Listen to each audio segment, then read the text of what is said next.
Hi everyone. आज के class में हम कुछ आगे की बातचीत करेंगे। पिछले क्लास में जैसे कि हमने देखा था कि जो मेटाबोलाइट बायोमोलेक्यूल्स क्या होता है, और कुछ कुछ टेस्ट वगैरह देखे थे कि कौन कौन से टेस्ट हैं जिसके थ्रू हम लोग ऑब्जर्व कर सकते हैं और पता कर सकते हैं कि कौन कौन से मॉलिक्यूल्स जो है इस बायोमोलेक्यूल्स को बनाने की, यानी सेल लिविंग ऑर्गेनिज्म को बनाने के लिए रिस्पॉन्सिबल्स हैं। उसमें हमने दो टेस्ट परफॉर्म किया था। एक प्लांट टिश्यू को लेकर के टेस्ट परफॉर्म किया था, और दूसरा हमने एनिमल टिश्यू को लेकर के टेस्ट परफॉर्म किया था। और उसमें हमने ये पता किया था कि कौन कौन से मॉलिक्यूल्स जो हैं वो मेनली रिस्पॉन्सिबल्स होते हैं इस सेल को बनाने के लिए। देन कुछ कुछ एलिमेंट के बारे में भी देखा था कि जो कौन कौन से एलिमेंट हैं जो कि मेनली सेल्स में प्रेजेंट होते हैं। उसके अलावा आज हम लोग बात करने वाले हैं कुछ नए टॉपिक्स, जैसे कि प्राइमरी मेटाबोलाइट्स, सेकेंडरी मेटाबोलाइट्स, और जो भी मैक्रो मॉलिक्यूल्स जो कि रिटेंटेट के फॉर्म्स में फिल्टर पेपर के ऊपर आया था, उन सभी मैक्रो मॉलिक्यूल्स को हम लोग आगे एक एक करके देखने वाले हैं और सीखने वाले हैं। चलिए आइए चैप्टर में एंट्री करते हैं। सबसे पहले हम लोग बात करें तो ये प्राइमरी मेटाबोलाइट्स क्या होता है। जो भी इसेंशियल्स कुछ रिएक्शंस होते हैं लिविंग ऑर्गेनिजम्स में, उस रिएक्शंस में आप ये देखोगे कि जो उस रिएक्शंस के फर्स्ट टाइम होने के दौरान जो भी कंपाउंड्स बनेगा, जैसे कि आपको protein synthesis, amino acid synthesis के दौरान कुछ रिएक्शंस जैसे कि मिल सकता है, एमिनो एसिड्स का फॉर्मेशन हो सकता है, सुगर मॉलिक्यूल फोटोसिंथेसिस के द्वारा फॉर्मेशन हो सकता है, हीम का फॉर्मेशन हो सकता है। अ, ये सभी के सभी जो है प्राइमरी मेटाबोलाइट्स के कैटेगरी में आ जाएंगे। और इस देन ये जो है कुछ आगे और रिएक्शंस में पार्टिसिपेट करेंगे। देन एक नए मेटाबोलाइट्स का फॉर्मेशंस करेंगे। देन इसको सेकेंडरी मेटाबोलाइट्स बोला जाएगा।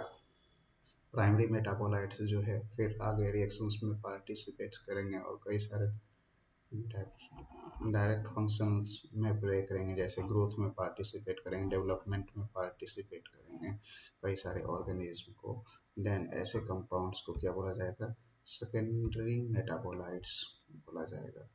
राइट, यहाँ तक समझ में आ जाएगी।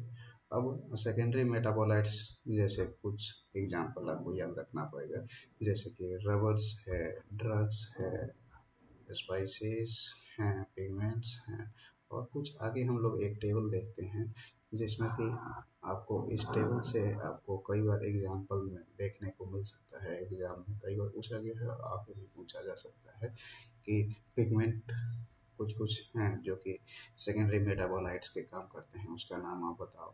तो कैरोटीनॉइड्स बता सकते हैं, एंथोसाइंस बता सकते हैं, एल्कलॉइड्स कुछ हो गए इसका एग्जाम्पल, जैसे कि मॉर्फिन, कोडीन, जैसे आप दिखा सकते हैं। दूसरा essential oils, lemon grass oils, जैसे टेक्सोन्स हैं, ड्रग्स हैं, पॉलीमेरिक सब्सटेंस जैसे रबर, गम, सेलुलोज, ये सब कुछ कुछ एग्जाम्पल्स हैं जो कि सेकेंडरी मेटाबोलाइट्स के बेहतर एग्जाम्पल्स माने जाते हैं। एनसीईआरटी की बात करें तो एनसीईआरटी के अनुसार ये टेबल्स जो है आपके लिए वो बहुत बहुत ज़्यादा क्या है, इम्पोर्टेंस है। कई बार यहाँ से एग्जाम्स में क्वेश्चन पूछे गए हैं और आगे भी उम्मीद है कि क्वेश्चन यहाँ से पूछे जा सकते हैं। अब हम लोग सेकेंडरी मेटाबोलाइट जो भी रिटेंटेट हमने एनिमल टिश्यू को जब ग्राइंडिंग किया था, तो ग्राइंडिंग करने के बाद हमने दो कंपोनेंट ऑब्टेन किया था, एक फिल्ट्रेट था, दूसरा रिटेंटेट था। फिल्ट्रेट वो था जो कि फिल्टर पेपर को क्रॉस करके आपके पेट्री डिस्क में आ जाता था सॉल्यूशंस के फॉर्म में, है ना। और रिटेंटेट जो कि सॉल्यूशंस के अलावा जो कि फिल्टर पेपर था, फिल्टर पेपर के ऊपर के रीजन्स में लोकेटेड था, यानी वो फिल्टर पेपर को क्रॉस नहीं कर रहा था। उन सभी कंपाउंड्स को हम लोग एक एक करके देखेंगे। वहाँ पर हमने देखा था कि जेनेटिक फॉर्म में मेनली प्रेजेंट था, कौन प्रेजेंट था भाई? तो मेनली आपको कार्बोहाइड्रेट प्रेजेंट था, प्रोटीन प्रेजेंट था, और न्यूक्लिक एसिड्स जो था वो प्रेजेंट था। बाद में भी जो भी कंपोनेंट था वो सभी के सभी जो है वो फिल्ट्रेट के फॉर्म में प्रेजेंट था।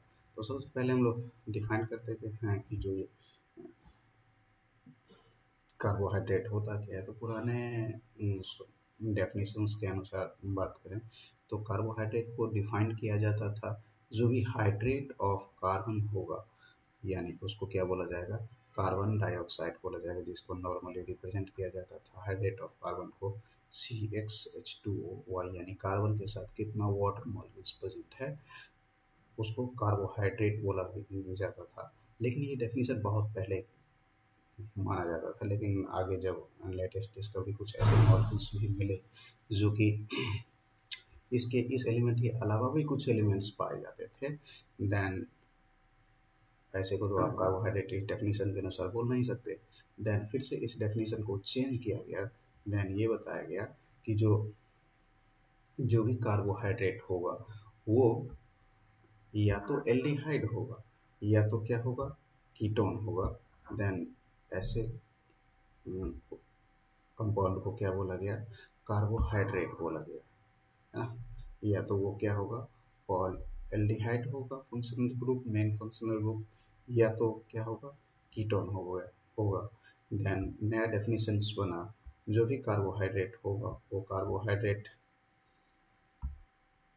या तो पॉलीहाइड्रोक्सी एल्डिहाइड या पॉलीहाइड्रोक्सी कीटोन होगा। देन उसको हम लोग क्या बोलेंगे, कार्बोहाइड्रेट बोलेंगे।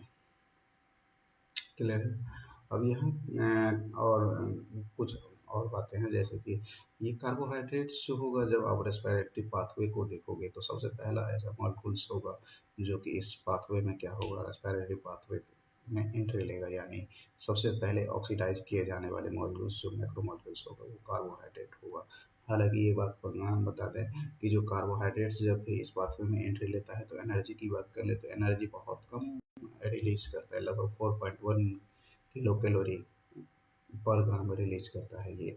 लेकिन सबसे पहले इस पाथवे में ये एंट्री लेता है। नेक्स्ट हम लोग बात कर लें तो कुछ ऐसे मॉलिक्यूल्स, अब इस कार्बोहाइड्रेट को टू कैटेगरी हम लोग कैटेगराइज कर देते हैं। पहला, कुछ ऐसे कार्बोहाइड्रेट्स होगा जो कि बिल्कुल मोनोमेरिक यानी सिंगल यूनिट के फॉर्म में यदि पाया जाएगा, देन ऐसे कार्बोहाइड्रेट्स को बोला जाएगा मोनोसेकेराइड्स। और यदि कई सारे 2 to 10 नंबर ऑफ मोनोसेकेराइड्स मिलेगा, देन कुछ कंपाउंड्स का फॉर्मेशंस करेगा, देन ऐसे कंपाउंड्स को बोला किया जाएगा, ऐसे कंपाउंड को बोला जाएगा आपको ओलिगोसेकेराइड्स।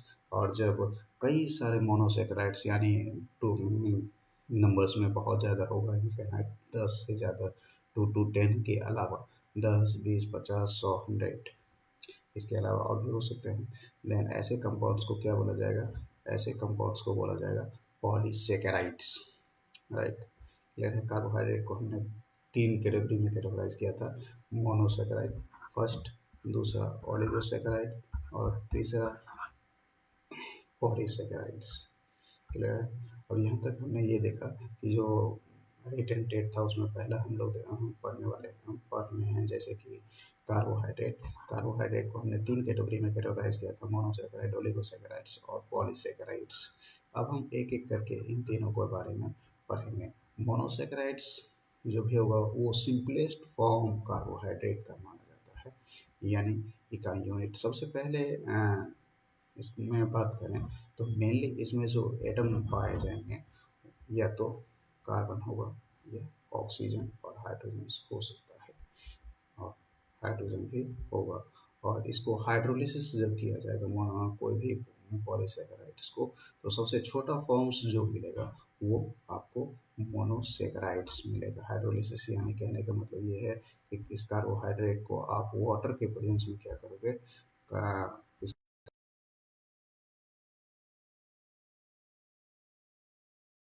जो है रिलीज होगा।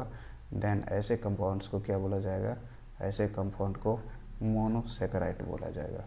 क्लियर है।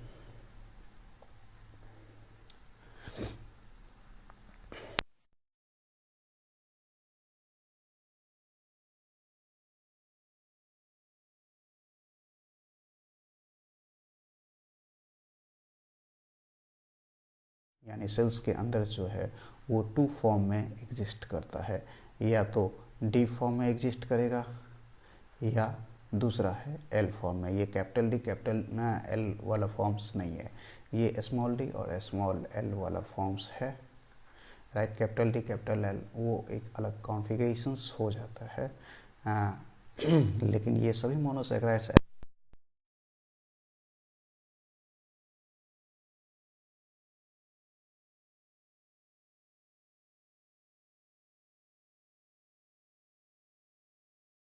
और एल फॉर्म में देखने को मिलेगा। ये छोटा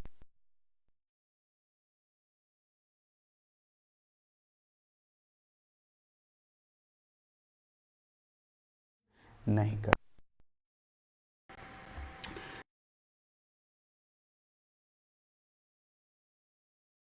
यदि लिविंग के अलावा कहीं एग्जिस्ट करेगा तो वो ओपन चेन और स्ट्रेट चेन में देखने को मिलेगा। लेकिन जब ही वो सेल्स के अंदर यानी एक्वस मीडियम में जाएगा, देन एक्वस मीडियम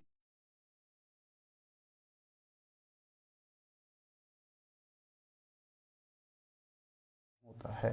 जब ही वो लिक्विड मीडियम में जाएगा यानी लिविंग सेल्स में जाएगा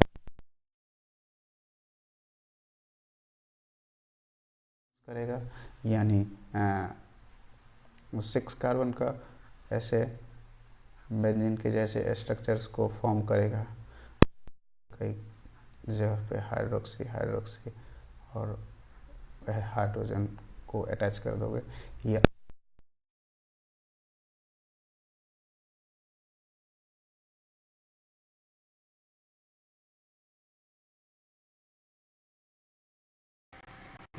में चेंज बनता है।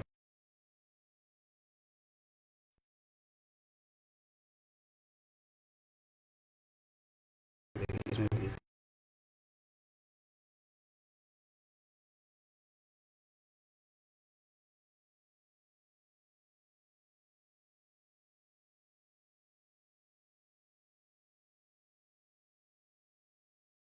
कहते हैं, जिसके द्वारा ये चीज़ें रिप्रेजेंट किया जाता है।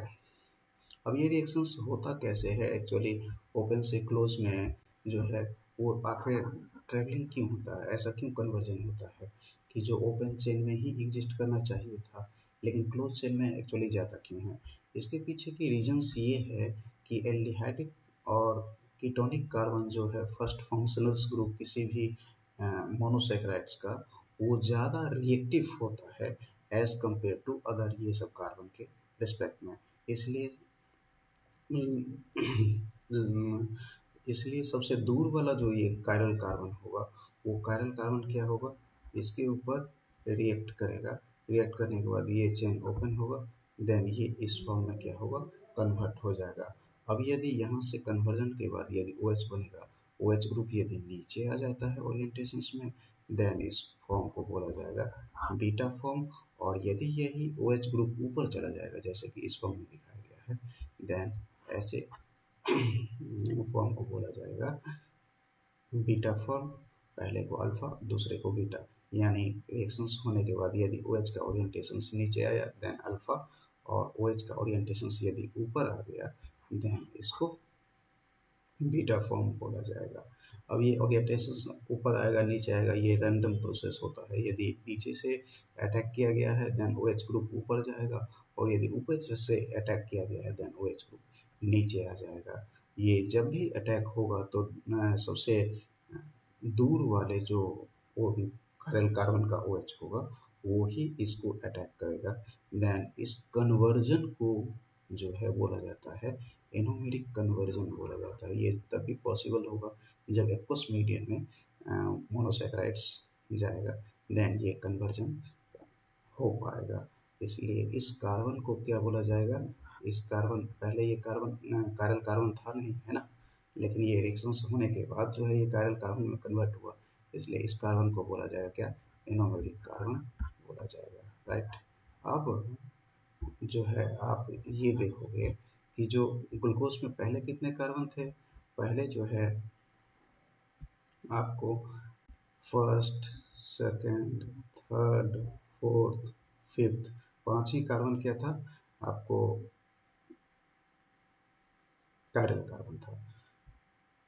अब लेकिन अब एक कायरल कार्बन क्या हो गया है, इंक्रीज हो गया, first, sixth, third, fourth, fifth, sixth. अब कुल कितने कायरल कार्बन हो गया है? तो कायरल कार्बन की संख्या अब 6 हो गया। यानी ग्लूकोज जब साइक्लिक रिंग के फॉर्म में जाएगा, देन उसके अब आइसोमेरिक फॉर्म्स जो होगा वो इंक्रीज कर जाएगा। आप आइसोमेरिक यदि पढ़े होंगे तो आपको बताया गया होगा कि किसी भी कंपाउंड का यदि हमें आइसोमर पता करना है, देन हमें ये पता करना होगा सबसे पहले कि उस कंपाउंड में टोटल कायरल कार्बन कितना है। और यदि कायरल कार्बन पता लग जाता है, देन उस कायरल कार्बन की संख्या को हम 2 के पावर में अरेंज कर रख देते हैं। देन हमें ये पता लग जाता है कि उस कंपाउंड के कितने आइसोमर फॉर्म होंगे। अब ये कायरल कार्बन होता क्या है? जो भी कार्बन है उससे ये 4 ग्रुप्स जो हैं हाइड्रोजन के, वो बिल्कुल क्या होनी चाहिए? डिफरेंट होगा। देन ऐसे कार्बन को क्या बोला जाएगा? कायरल कार्बन होगा। ये चारों ग्रुप अपने आप में क्या होनी चाहिए? डिफरेंट होगा। देन ऐसे कार्बन को क्या बोला जाएगा? Chiral carbon. लेकिन यहाँ पे देखोगे तो आप 2 ही ग्रुप्स प्रेजेंट है, इसलिए इस कार्बन को कायरल कार्बन नहीं लेकिन बोला जाएगा। लेकिन जब रिएक्शन में कन्वर्ट हो गया, देन कन्वर्जन होने के बाद एक ये ग्रुप आपको फॉर्म हुआ है। जैसे ये ग्रुप्स हैं, दूसरा ये ग्रुप्स हैं, तीसरा ये पोर्शंस हो गया और चौथा ये पोर्शंस हो गया। चारों अलग अलग ग्रुप्स हो गया कन्वर्जन होने के बाद। इसीलिए इस कार्बन को अब क्या बोला जाएगा? एनोमेरिक।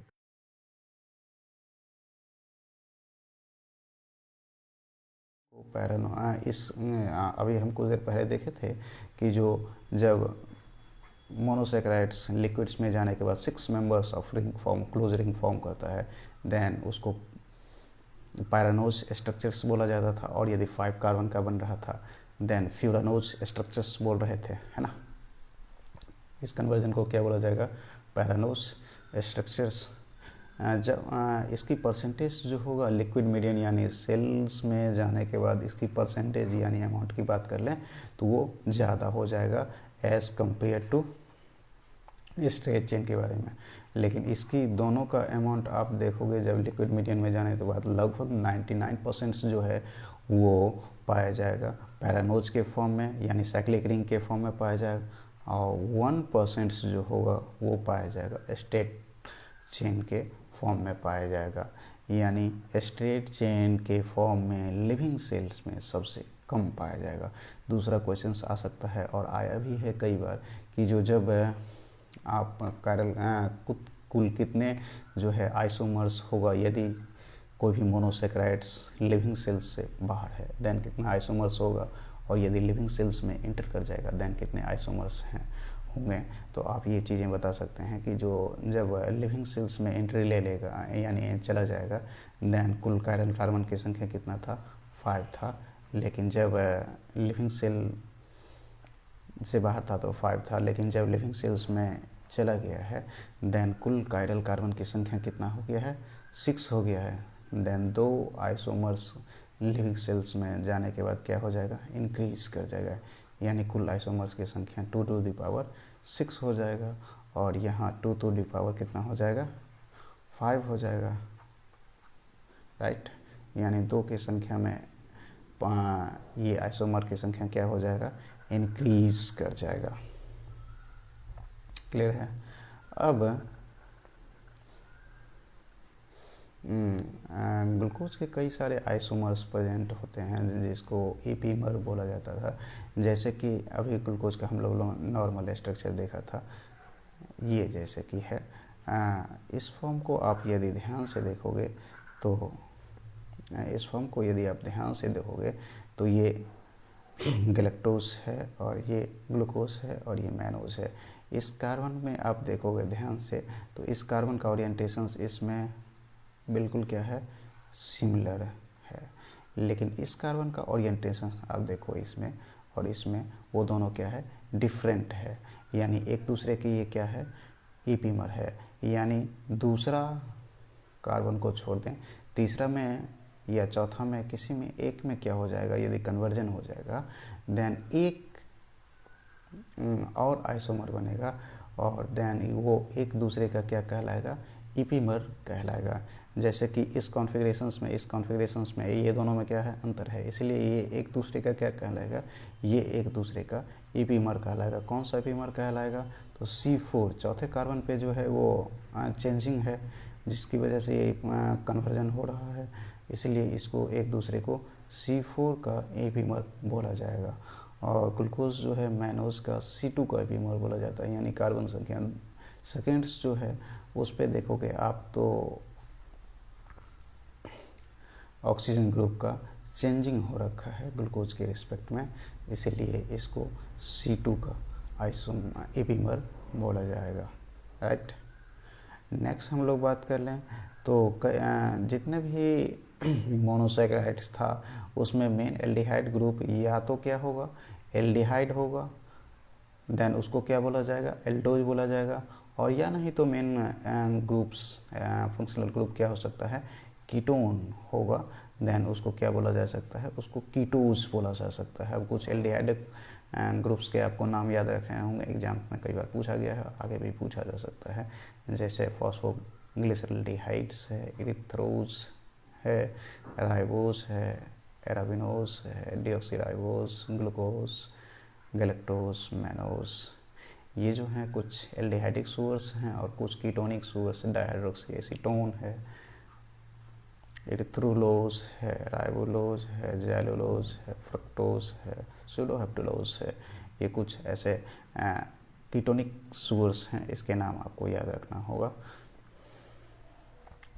देन आप ये देखोगे कि जो जितने भी एल्डिहाइड ग्रुप्स रखने वाले कंपाउंड्स थे वो जब लिक्विड मीडियम में जाता है और उसको इस मेटल आयन यदि मिला ऑक्सीडाइज फॉर्म में, देन उसको वो क्या कर देता है, रिड्यूस्ड कर देता है और कन्वर्ट हो जाता है किसमें, एसिड वाले फंक्शनल ग्रुप में, यानी एल्डिहाइड होगा तो कुछ ऐसा फंक्शनल ग्रुप होगा, है ना, और इधर चेन पाया जाएगा।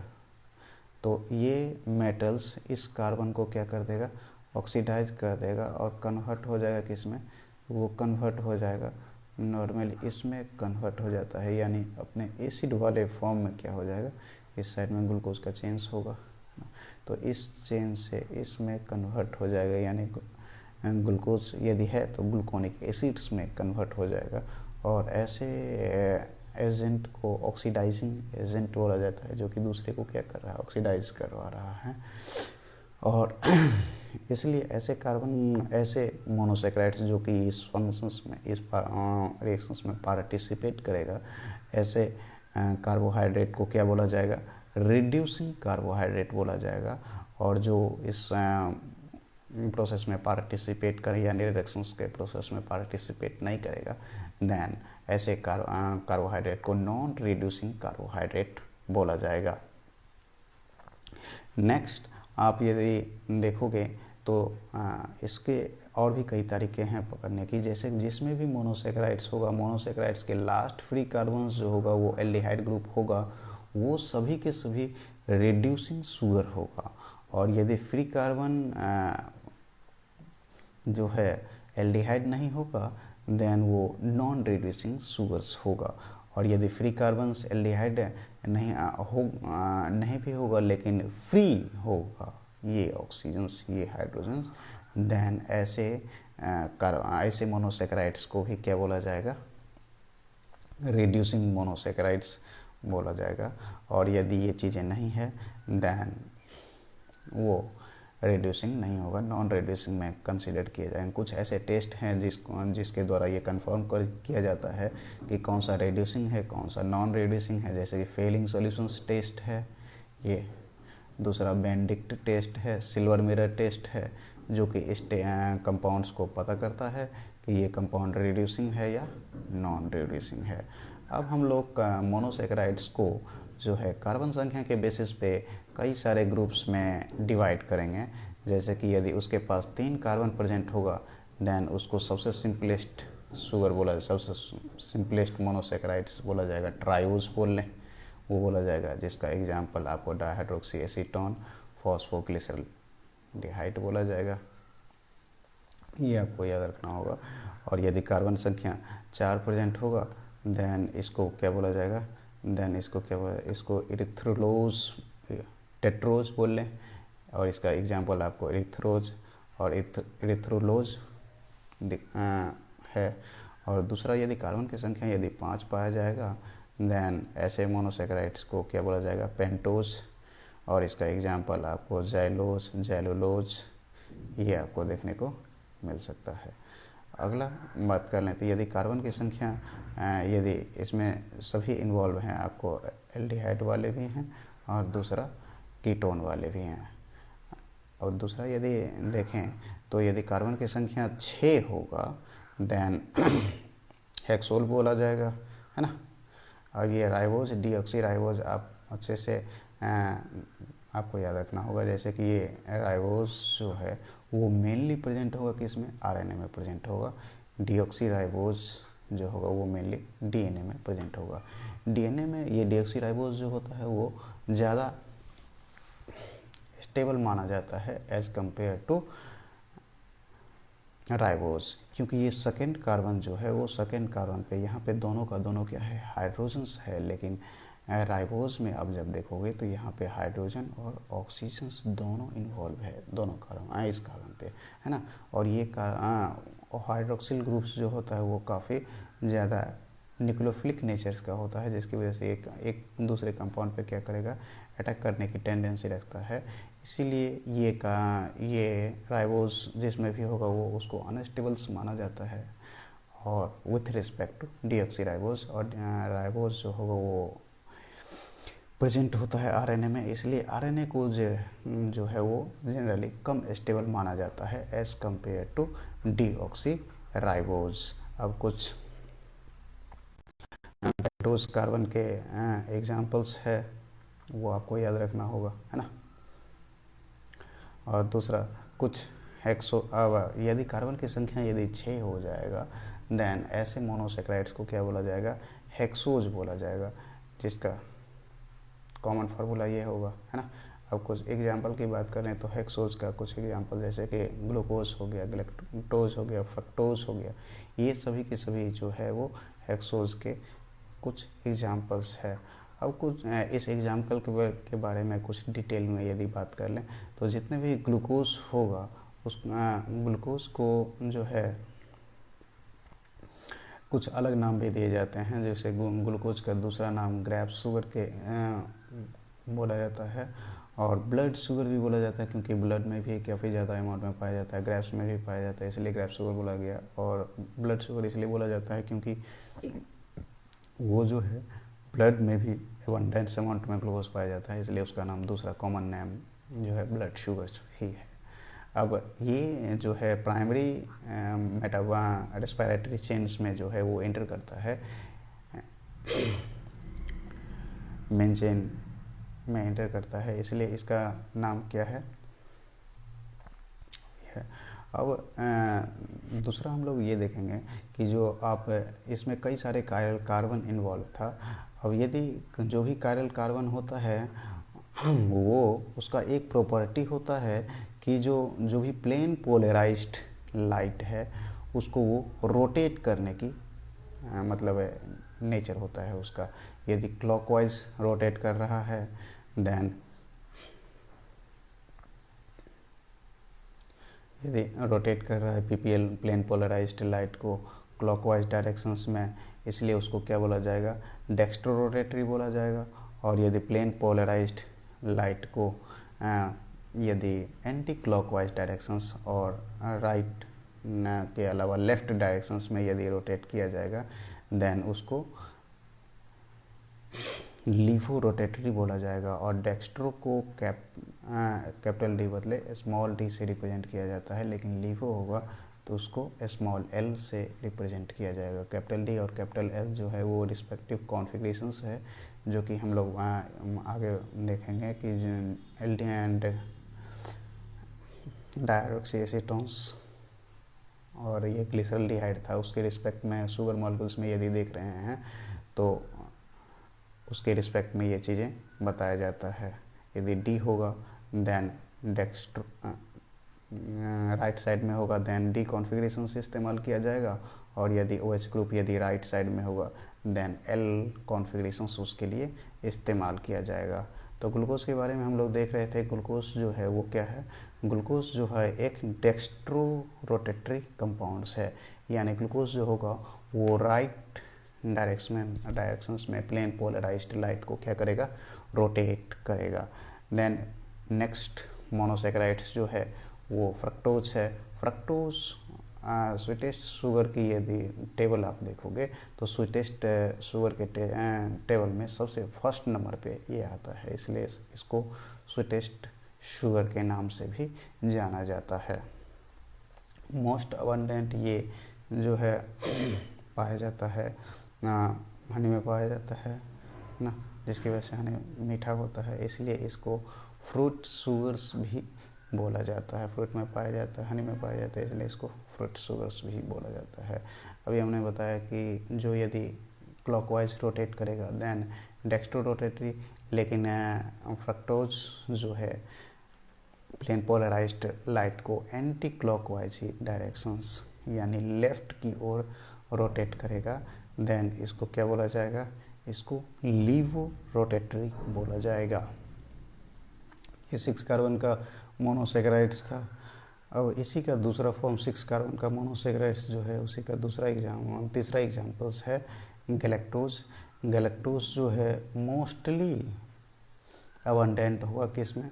ब्रेन में पाया जाएगा, नर्वस टिश्यू में पाया जाएगा, इसलिए इसे ब्रेन शुगर के नाम से भी जाना जाता है। नेक्स्ट आप लार्जेस्ट सबसे बड़ा मोनोसेक्राइड्स जो देखने को मिलेगा वो सूडो हेप्टुलोज है, जिसमें कार्बन की संख्या बात करें तो कार्बन की संख्या 7 होगा, और ये लार्जेस्ट मोनोसेक्राइड्स है। राइट, नाम याद रखना है सूडो हेप्टुलोज, यानी ये सभी के सभी मोनोसेक्राइड्स थे जिसमें कार्बन की संख्या कितना था? 6 था, और इसके एग्जाम्पल भी हमने देखा।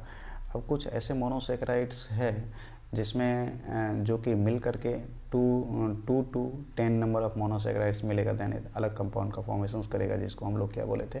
ओलिगोसेक्राइड्स बोले थे। अब इससे पहले हमने मोनोसेक्राइड्स के बारे में सारा पढ़ लिया था, है ना। अब इसके बाद जो है हम लोग पढ़ने वाले हैं किसके बारे में? ओलिगोसेक्राइड्स के बारे में, यानी 2 से 10 के बीच में मोनोसेक्राइड की संख्या यदि मिलेगा देन एक कंपाउंड्स का फॉर्मेशन यदि करेगा, देन ऐसे कंपाउंड्स को क्या बोला जाएगा? ओलिगोसेक्राइड्स, या ऐसा भी आप कह सकते हैं कि वो कंपाउंड्स जिसको हाइड्रोलाइज करने पे यदि 2 और 10 के नंबर में मोनोसेक्राइड्स मिले देन ऐसे कंपाउंड्स को क्या बोला जाएगा? ओलिगोसेक्राइड्स। ओलिगो का सिंपल मतलब ही होता है फ्यू, यानी कुछ नंबर में यदि मोनोसेक्राइड्स मिलेगा देन ऐसे कंपाउंड्स को क्या बोला जाएगा? कि जो ये ओलिगोसेक्राइड्स है। राइट, हाइड्रोलाइसिस किसके प्रेजेंस में होगा? हाइड्रोलाइसिस सिंपल सी बात है, हम लोग H2 के प्रेजेंस में रिएक्शन यदि करवाएंगे देन H2 के प्रेजेंस में यदि रिएक्शंस करवाएंगे तो यील्ड में हमें मिलेगा या तो 2 या तो 2 से ज़्यादा 10 तक मोनोसेक्राइड्स जो होगा वो यदि मिलेगा देन ऐसे कंपाउंड को क्या बोला जाएगा? ओलिगोसेक्राइड्स बोला जाएगा। और यदि आप इसी का डिहाइड्रेशन करवा देते हैं देन एक मोनोसेक्राइड्स दूसरे मोनोसेक्राइड्स से जुड़ जाएगा, ग्लाइकोसिडिक बॉन्ड के द्वारा जो है जुड़ जाएगा, और देन हाइड्रोलिसिस करवाएंगे तो यही बॉन्ड ब्रेक डाउन हो जाएगा। ब्रेक डाउन होने के बाद सिंपल मोनोसेक्राइड्स जो है वो मिलेगा आपको। आपको ये याद रखना होगा, एक शुगर मॉलिक्यूल दूसरे शुगर मॉलिक्यूल से ग्लाइकोसिडिक बॉन्ड के द्वारा जुटे हुए होते हैं। नेक्स्ट क्लास में अब हम लोग बात करते हैं इससे आगे की ओर, नेक्स्ट क्लास में पढ़ेंगे और कुछ आगे जो टॉपिक है हमारा उसको कवर करने की कोशिश करेंगे। Thank you.